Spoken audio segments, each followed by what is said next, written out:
Paulo, fitando os olhos nos membros do conselho, disse: Irmãos, eu tenho procedido diante de Deus com toda a boa consciência até o dia de hoje.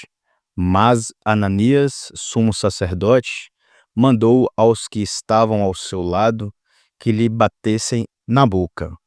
Então Paulo lhe disse: Deus te ferirá também, a ti, hipócrita. Tu estás assentado para julgar-me segundo a lei, e contra a lei mandas que eu seja ferido?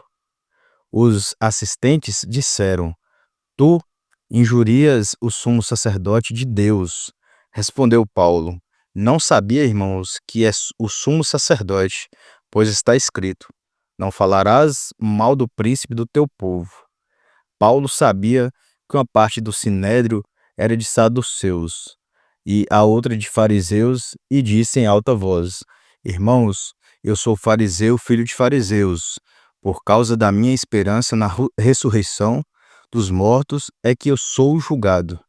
Ao dizer estas palavras, houve uma discussão entre os fariseus e os saduceus, e dividiu-se a assembleia, pois os saduceus afirmam não haver ressurreição, nem anjos, nem espíritos, mas os fariseus admitem uma e outra coisa. Originou-se então grande vozearia. Levantaram-se alguns escribas dos fariseus e contestaram ruidosamente: Não achamos mal algum neste homem. Quem sabe, se não lhe falou algum espírito ou anjo. A discussão fazia-se sempre mais violenta. O tribuno temeu que Paulo fosse despedaçado por eles e mandou aos soldados que descessem, o tirassem do meio deles e o levassem para a cidadela. Na noite seguinte, apareceu-lhe o Senhor e lhe disse: Coragem, deixe testemunho de mim em Jerusalém. Assim importa também que o des em Roma. Quando amanheceu, coligaram-se alguns judeus e juraram com imprecações não comer nem beber nada enquanto não matassem Paulo. Eram mais de 40 as pessoas que fizeram essa conjuração. Foram apresentar-se aos sumos sacerdotes e aos cidadãos, dizendo: Juramos solenemente nada comer enquanto não matarmos Paulo. Vós, pois, ide com o conselho requerer do tribuno que o conduza à vossa presença, como se houvesseis de investigar com mais precisão a sua causa, e nós estamos prontos para matá-lo durante o trajeto. Mas um filho da irmã de Paulo, inteirado da cilada, dirigiu-se à cidadela e o comunicou a Paulo. Este chamou a si um dos centuriões e disse-lhe: Leva este moço ao tribuno, porque tem alguma coisa a lhe transmitir. Ele o introduziu à presença do tribuno e lhe disse: O preso Paulo rogou-me que trouxesse este moço à tua presença, porque tem alguma coisa a dizer-te. O tribuno, tomando-o pela mão, retirou-se com ele à parte e perguntou: Que tens a dizer-me? Respondeu-lhe ele: Os judeus têm combinado rogar-te amanhã que apresentes Paulo ao grande conselho, como se houvessem de inquirir dele alguma coisa com mais precisão. Mas tu não creias, porque mais de 40 homens, dentre eles, lhe armam traição. Juraram solenemente nada comer, nem beber enquanto não o matarem. Eles já estão preparados e só esperam a tua permissão.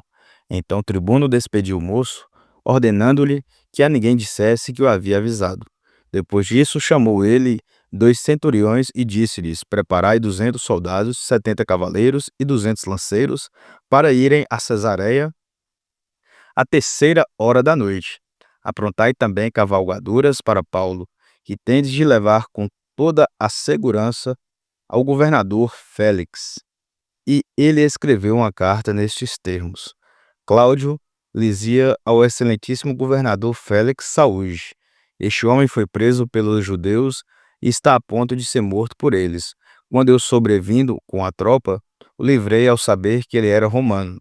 Então, querendo saber a causa por que o acusavam, levei-o ao grande conselho. Soube que era acusado sobre questões da lei deles, sem haver nele delito algum que merecesse morte ou prisão. Mas como tivesse chegado a minha notícia das traições que maquinavam contra ele, envio com urgência a ti, intimando também aos acusadores que recorram a ti, a Deus. Os soldados, conforme lhes foram ordenado, tomaram Paulo e o levaram de noite a Antipátride. No dia seguinte voltaram para a guarnição, deixando que os soldados da cavalaria o escoltassem.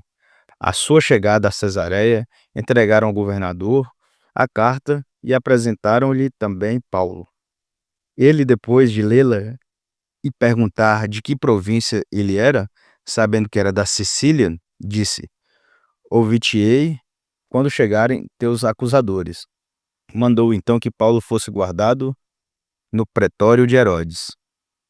Muito obrigado. Vai desculpando algum erro de português. E este é Atos dos Apóstolos, capítulo 23, que eu não falei no início. Amém?